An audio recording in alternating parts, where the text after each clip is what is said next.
average person just wants their government to function and allow them to do well and their kids to do better. It's not rocket science. I think it boils down in the most simplistic of terms to really just listening to people. There continues to be significant and substantial unease in our country. Some of these moderate Democrats reading the writing on the wall, progressives pushing the party's cradle-to-grave social safety net through the House. Well, Christie is the former Republican governor of New Jersey, author of a brand new book called Republican Rescue. He's with us in studio now, and good morning to you. Congratulations on the book. Why'd you write it? I wrote it because the times are so desperate for the country that we need a viable, active two-party system with a Republican Party that can win. And in 2018 and 2020, we lost the House, the Senate, and the White House within 2 years. The only other time that's happened to the Republican Party in our history was Herbert Hoover from 1930 to 1932. And then we only won the White House twice in the next 36 years. We can't afford that. So the book is about saying no more looking backwards. Let's look forwards. Let's lay out an agenda for 2022 that can win.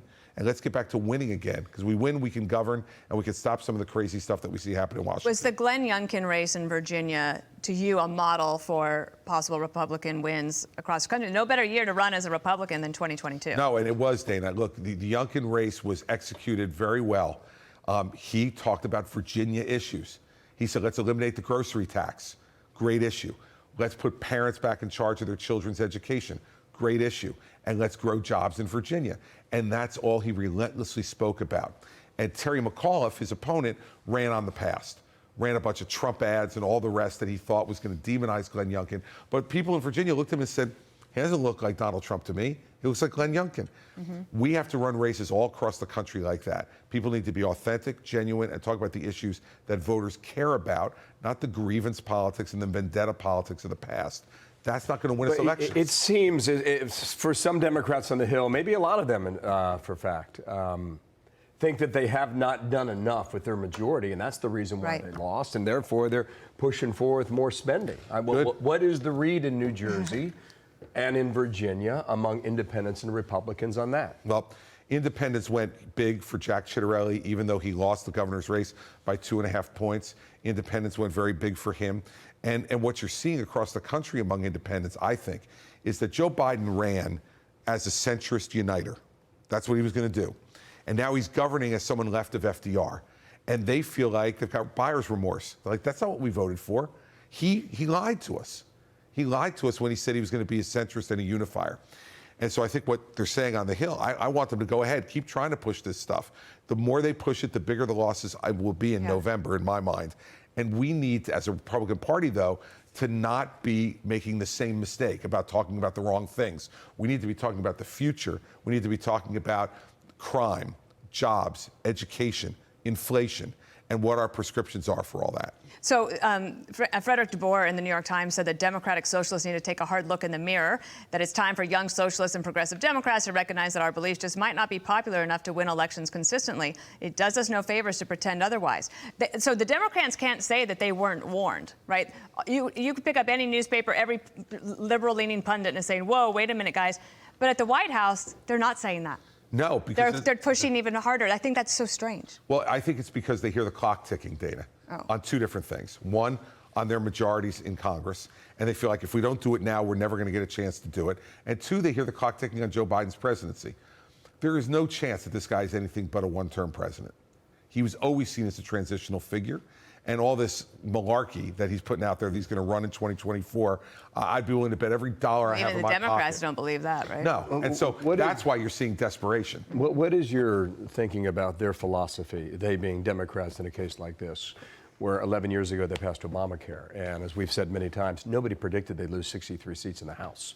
Right? They thought they'd take a beating, but not 63. Right. But it was more important to get the law into the books.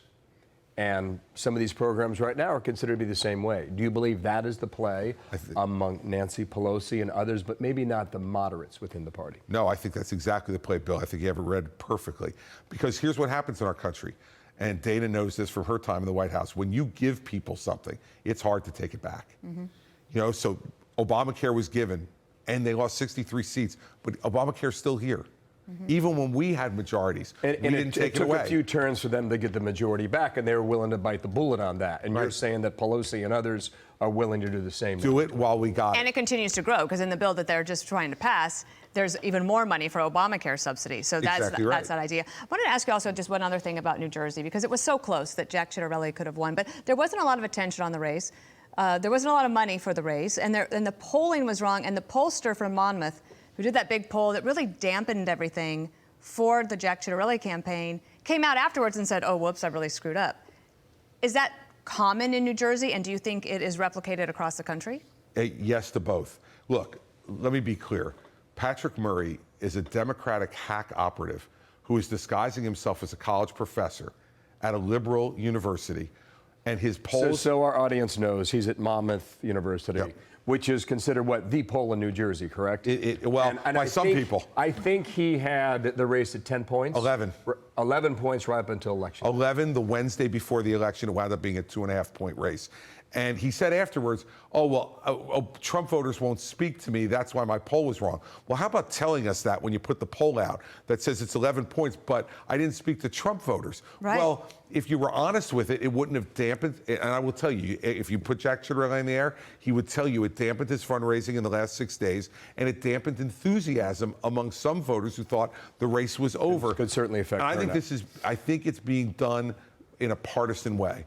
And no doubt in my mind, I had to deal with the partisan Monmouth poll for all 8 years I was governor. Come back to the book as we conclude this. What did we learn about your relationship with Donald Trump in the book? What we learned is that we've been friends for 20 years, and good friends tell people the truth. And I told Donald Trump the truth on election night and after election night, that the election was lost, and you cannot say something is stolen unless you have the evidence to prove it. And that's the prosecutor in me, but you can't bring an indictment if you don't have the evidence. And he has never had the evidence for that. And when he talks about all this stuff and is talking about grievances and vendettas that he wants to execute from the past, it drags down our ability to be able to combat what the real problem is here, which is Joe Biden and Kamala Harris and Nancy Pelosi and Chuck Schumer and these liberal policies they're trying to put into effect. I want Republican on Republican violence to stop. I want us to stand up against what the Democrats are trying to do, because they passed this bill. It's going to be nearly impossible for us to reverse it, no matter what happens. And so we need to be focused on the future, not the past. And he's my friend. I was Have the you first talked one to to him endorse since the book came out? Not since the book came out, no. Is he part of the future? He can be if he wants to be, but he's got to talk about the future. If all you want to do is talk about 2020 and not present evidence to back it up, which he hasn't done now for a year, well, then you can't be part of the future. But his ideas, many of his ideas as president, were very good. I supported him. I was the first one to endorse him. First elected official to endorse him in 2016 when I got out of the race. I chaired his transition. I played Joe Biden and Hillary Clinton in debate prep. But good friends like that, Bill, have to tell people the truth. And the truth is we need to move forward and come together as Republicans to stop Joe Biden and the liberals. You spoke to him last when? Right around Christmas last year. Wow, it's been a year. Almost. Yeah. Well, congratulations on the book. I read it. Thank It's you. very, very good. Thank you. Good storyteller. Well, Good thank you, page Dana. turner. Yeah. I appreciate it. Great to have you. Bill, great to see you too.